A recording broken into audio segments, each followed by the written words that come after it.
그래서 여호수아는 불순종의 상징인데 역설적으로 이름이 예수였어요. 이게 뭘 의미하는지를 우리는 이제 알아야 돼요. 구약의 주제를 이해하면요, 이 여호수아를 통해서 하나님이 우리한테 하시려고 하는 메시지가 뭔지를 이해하게 돼요. 구약은 뭐였어요? 하나님이 유한한 세상을 창조하세요. 근데 그 유한한 세상을 창조하셨다라고 할 때 유한하다라는 그 의미 안에는 이미 죄로 세상을 창조하셨습니다, 요 말이 들어가 있어요. 내포되어 있는 거예요. 하나님은 무한하신 분, 세상은 유한한 존재, 반대되는 개념을 쓰고 있는 거예요. 그러면 창세기 1장 1절에 이미 뭐가 시작된 거냐면은 이 세상은 유한해, 이 세상은 죄야, 이미 선포하고 들어가는 거예요. 그 세상이 우리였다고요. 그게 나였습니다. 그리고 그 유한함의 의미는 의존적이라는 거예요. 그걸 신약에서 예수님 뭐라고 하시죠? 어린 아이와 같지 않으면 하나님의 나라에 들어갈 수 없다. 스스로 그렇게 질 수도 없고 스스로 존재할 수도 없고 완벽한 하나님의 원수 관계로 우리가 만들어졌다고요. 그게 구약의 시작이에요. 그게 이 세상의 시작이고, 그래서 구약은 우리 개인의 본질을 고발하면서 시작하는 거예요. 그 세상, 우리의 모습을 보여주는 거예요. 끊임없이 하나님과 원수되려고 하는 우리의 모습을 보여주는 거예요. 봐, 이게 너희 인간의 모습이야. 너희가 그렇게 좋아라 하는 다윗, 사무엘, 요셉 다 죄라는 걸 알려주는 거예요. 그리고 어때요? 구약에서 이스라엘이라는 나라가 다윗 왕 때 강성해져요. 그렇게 강성하게 세워놓은 나라, 그 이스라엘 민족, 그게 너네 본질이야. 나라를 세워놓고 너희가 그 안에서 왕이 되려고 하는 거야. 이게 열왕기상하, 역대상하예요. 이게 구약의 내용이에요. 그러니까 어떻게 돼요? 그 민족이, 그 나라가 무너져요. 흩어져요. 아무것도 할 수 없게 돼요. 그걸 뭐라고 해요? 성경에서 죽음이라. 그럼 이제 그 나라의 죽음, 그 민족의 죽음, 그게 지금 수천 년이 지난 우리한테는 뭐로 다가와야 돼요? 우리 개인의 죽음으로 다가와야 되는 거예요. 그 죽음을 통해서 누가 오신다라는 거예요? 신약에서 예수 그리스도가 오셔가지고 부활하셔서 그 진리로 우리를 덮으시면 이제 그 진리로 덮여진 우리 그 존재가 교회라는 거예요. 그러면 마지막 때에 다시 오시는 예수 그리스도께서 심판자로 오시죠? 그런데 교회된 우리에게는 그 심판의 의미가 뭐로 다가와요? 구원으로 다가오는 거예요. 그리고 그렇게 하나님의 나라를 완성시키시는 예수 그리스도 안에 있으면 이제 우리의 본질인 죄, 하나님과의 원수, 이 상태가 예수 그리스도를 통하여 하나님과 평화를 누리는 관계로 새롭게 거듭나게 됩니다. 이게 하나님의 언약이었던 거예요. 우리는 지금 이 관점으로 계속 성경을 보고 있어요. 이 관점으로 성경을 봐야 되는 거예요. 이 관점으로 여호수아를 봤을 때 여호수아는 명백하게 구약의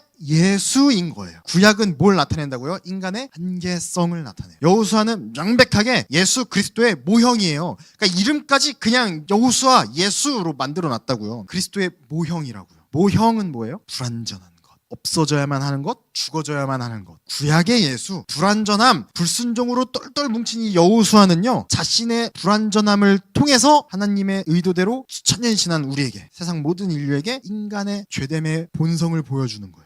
그래야 그 모습을 통해서 우리는, 우리의 본질은 죄, 이게 보여지고 그로 말미암아 온전한 예수 그리스도를 바라보고 찾게 되는 거예요. 여호수아는 이러한 것들로 봤을 때 이스라엘에게 주신 언약을 신실하게 순종했나요? 전혀 못했어요. 언약을 받자마자 바로 깨트려버려요. 언약을 완벽하게 깨트린 존재, 그게 구약의 여호수아, 구약의 예수예요. 하지만 예수 그리스도께서는 그 언약을 성취하세요. 언약의 성취자이신 거예요. 그래서 방금 제가 말한 이 여호수아와 예수님의 비교 가운데 뭐가 녹아져 들어가 있냐면은 하나님의 나라의 왕과 제사장과 선지자의 개념이 다 들어가 있어요. 여호수아도 그 역할을 했다고요? 전혀 못했어요. 예수님은 이 역할들을 완벽하게 해내셨어요. 그러면 이제 구약의 예수인 여호수아를 통해서, 그리고 구약의 나라라는 개념을 통해서 우리에게 그 나라는 사실 너희 개개인이야, 우리들이야, 이걸 보여주는 거예요. 그리고 구약의 여호수아는 그 나라의 왕이 자신일 때의 모습을 보여주는 거예요. 예수 그리스도를 통해서는요, 그 왕과 제사장과 선지자가 이제 누구라는 거예요? 예수 그리스도인 모습을 보여주고 있는 거예요. 그래서 우리는 불완전한 존재이며 의지할 분이 그래서 온전한 예수, 신약의 예수 그리스도밖에 없음을 고백하게 되는 거예요. 그러면 여호수아의 실패와 부족함, 불완전함이 어떻게 우리한테 다가와야 되냐? 여호수아처럼 실패한 자들, 이제 아무것도 할 수 있는 게 없는 그 자들에게 신약의 예수, 참된 왕과 제사장과 선지자로 오시는 예수 그리스도를 우리가 믿습니다. 성경의 목적인 거예요. 그러니까 이 세상도 마찬가지예요. 우리가 이제 이 관점으로 세상을 바라봐야 돼요. 그래서 세상이 해석되어지는 거예요. 그럼 우리 지금 나라가 많이 어렵잖아요. 어지럽잖아요, 지금. 근데 이 실패들 계속 실패하잖아요, 인간의 역사는. 그 실패가 뭘 의미하냐? 그걸 통해서 우리가 깨닫고 봐야 하는 유일한 한 가지는 뭐예요? 오히려 그 인간의 실패를 통해서 그래서 이 세상은 하나님의 주권 아래 있구나. 그리고 이 불완전한 세상의 그 주거짐을 통해서 하나님의 구속사가 점점 더 선명해지고 있구나. 이게 말씀 안에서 드러나는 거예요. 여기까지 오면요, 하나님의 주권으로 예수 그리스도의 그 승리가 우리에게 덮여졌습니다. 이 상태가 되는 거예요. 이때 발견되어지는 게 뭐라고요? 이때 발견되어지는 게 믿음이라고요. 그리고 이제 우리가 확인하는 거예요.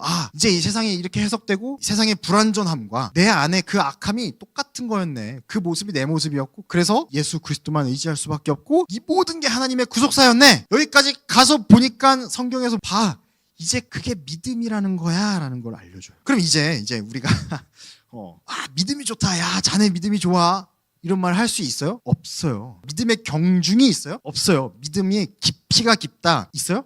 없어요. 믿음이 있고 없고예요. 이게 이렇게 해석되어졌냐? 이게 진짜 예수 그리스도로 풀어졌냐? 내 안에 죄성이 드러났냐? 그래서 하나님의 주권이 인정되냐? 이 상태가 되었을 때 발견되어지는 게 믿음이라고요. 근데 이게 발견되어지지도 않았는데 믿음이 깊네, 뭐 11조 많이 하네, 믿음이 좋아, 그게 뭐 말이 되는 소리예요? 아니에요. 말이 안 되는 소리예요. 그거는 분별해야 돼요. 그래서 누군가가 믿음이 뭐 대단하신 분이 그런 말 하면은 그런 말 하지 마시라고 그렇게 해야 돼요. 왜요? 그게 믿음이 아닌 걸 믿음이라고 부르는 것, A가 아닌 걸 A라고 부르는 것, 이게 뭐라 그랬다고요? 우상숭배라고요.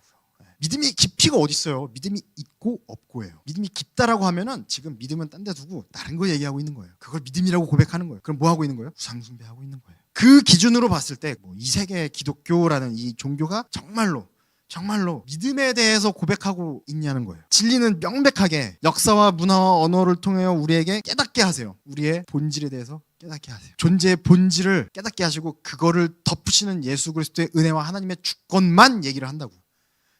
그래서 마지막 날에 이 세상이 심판받는 하나님의 주권, 하나님의 언약에 대해서 설명해 주고 있는 게 진리란 말이에요. 인간의 전적 타락으로 인한 무능, 예수 그리스도의 은혜, 하나님의 주권, 요 세 가지를 확인했습니다. 요게 여러분들에게 이렇게 진리로 다가오잖아요. 그때 확인되어지는 게 믿음이구나. 그래서 이렇게 확인된 믿음, 발견되어진 믿음으로만 살아갈 수밖에 없는 우리 모두가 되시기를 간절히 기도하겠습니다.